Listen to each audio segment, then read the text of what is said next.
there is no civil administration which is very effective.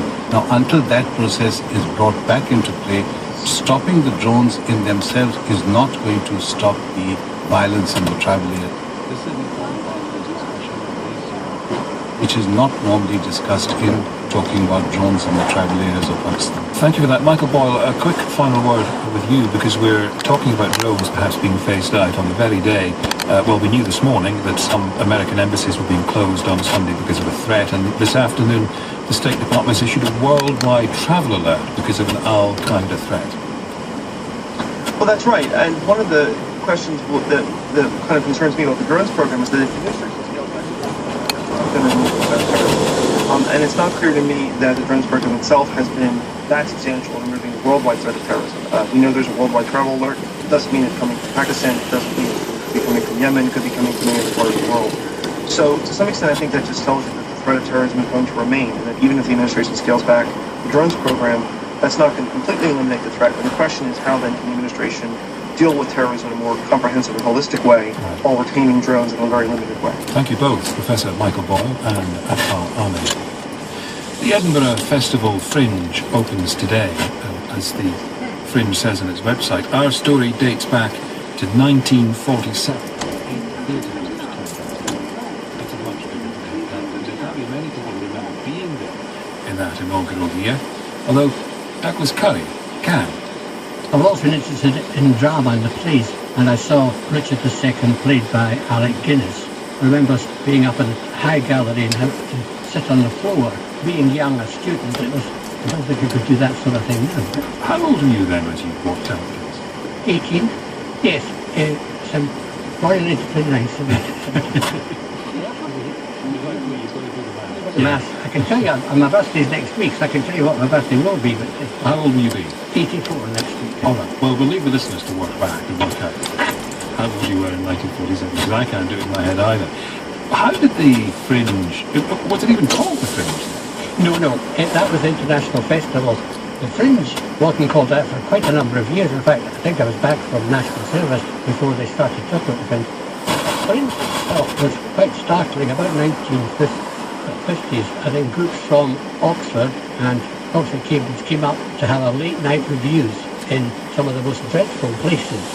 Now it'll been restored, because I remember we did many shows in that later when it was restored in the High Street. But we did shows, and actually at one of them, one young lady came on and got us all helped us for a few minutes, named Margaret Smith.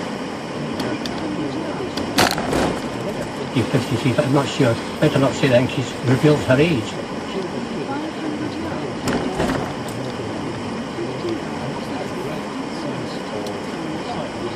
Buzz about the Fringe now, of course, for all sorts of reasons, but back then, how did it feel? Well, I think it was sort of the astonishment by the powers that be that anything late night could be a late night show, or there could be people who were prepared to go into a small group, an amateur group, and put on a show. I think they thought it would, it would fail, but it went on, and of course, very in due course, found that it was a good thing for the CV to have been at Edinburgh Festival. Well, now it's because at the Fringe.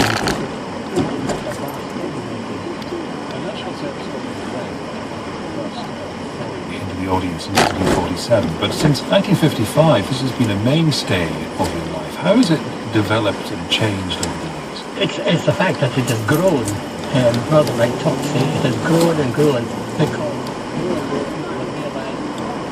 do within this short time, and more people hoping to go professional have come up. It's now become a much bigger thing. Many professionals come up to do a show for their own sake, but this was also a breeding ground for many. So I think it's the fact that it has grown, and yet every so often somebody will say, oh, it's bound to die, it's bound to die, but well, even this year it's more than ever. And tell me about your plans for this year. Our drama club, now it's mostly old folks, but we do the last 10 years tribute. And this year we're doing tribute to Oscar Wilde. Next weekend, that was rehearsal the last two nights, so this is a quiet day between you going to move in on Sunday. And are you ready? How are rehearsals going?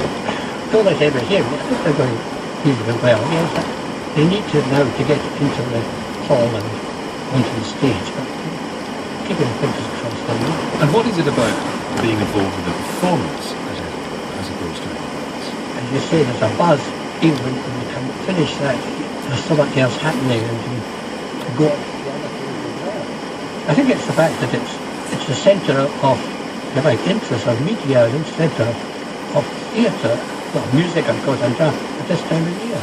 Do you do a performance even if there's only one person in the audience? Have you sat through a performance and you've been the only person there? Yes, we've been at, many years ago, I think, well, two of us, I think, when there were only two in. Fortunately for ourselves, the smallest number we've had has been 6. But that was when we used to be up in the Lawn Market time as attraction, Williams Court, and on the Saturday night, all the tattoo people were queuing up outside. So other people who just pop in just decided they couldn't come in, you know, but we were fairly limited in that. We're a small group and we don't want large numbers. It's a more intimate show. It's also the excitement of doing something different or something maybe slightly unusual. You can finish your production, you can be pretty tired after all that, but the energy of Edinburgh takes you out for, well, sometimes the whole night. Actually, no, I'm not in that position now. I have to admit, my stamina will not let me, but younger ones head off. I certainly can remember when I was a young teacher, on a Friday, Saturday, we'd see a show going on Friday night, Saturday afternoon, Saturday evening, late night show, you know, and in those days one could survive. Nowadays we have to look at the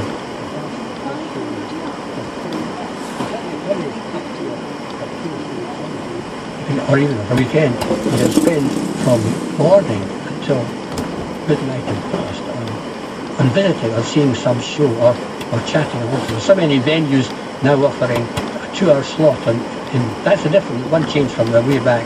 Is now there are many venues do that each night or each day, each morning, and then other people move in and move out. And Douglas, do you ever get to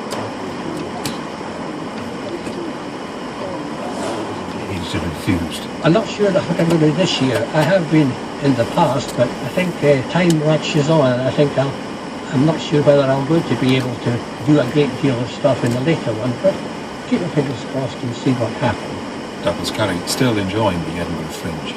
This time last week on the programme, Jonathan was about to have a summer. Sitting in for him on any questions, the BBC's political editor, Nick Robinson, who, in keeping with tradition, is on his mobile phone as he travels uphill and down dale.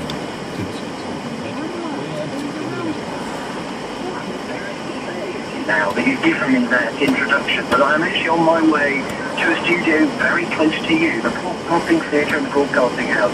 But I am just coming from being by the seaside in Suffolk. I've abandoned my children in order to come back to London to do any questions tonight. And who's going to be with you on the panel? We have a couple of peers, not new ones. You might think there were enough already, but Michael Howard and Paul Boateng, Lord Howard and Lord Boateng, respectively, will be on the programme, as will Owen Jones, the outspoken commentator on the left, and Isabel Hardman of the right from the Spectator magazine. And they'll be talking about, I guess, some of what you've been talking about. I'd be very surprised if the subject of immigration, not just those posters, but also the stop campaign at certain stations in London doesn't come up, whether that's the right way of tackling immigration or whether it is a sort of form of closet racism. So we'll be talking, I suspect, it's up to the audience of course, about policing Twitter, it's about NHS 111, and maybe even the North East, and whether it's really definite. Wonderful. Nick Robinson, any questions tonight at 8 o'clock from New Broadcasting House? It's 5:34. The BBC News Now from Kathy Cluxon. The Equality and Human Rights Commission is to investigate whether a series of Home Office spot checks on suspected illegal immigrants amounted to unlawful discrimination. It's been claimed that people have been targeted at train stations because of their ethnicity. The Home Office said spot checks were based on intelligence, and the Conservative MP, Peter Bone, said the government was right to take action. If you've got intelligence that you think that this route is being used at a railway station to bring in illegal immigrants who are going to be forced into slave labour, then it's absolutely right that we try things to break it up, and I think actually they should be congratulated. A mother and her partner have been jailed for at least 30 years for murdering her 4-year-old son.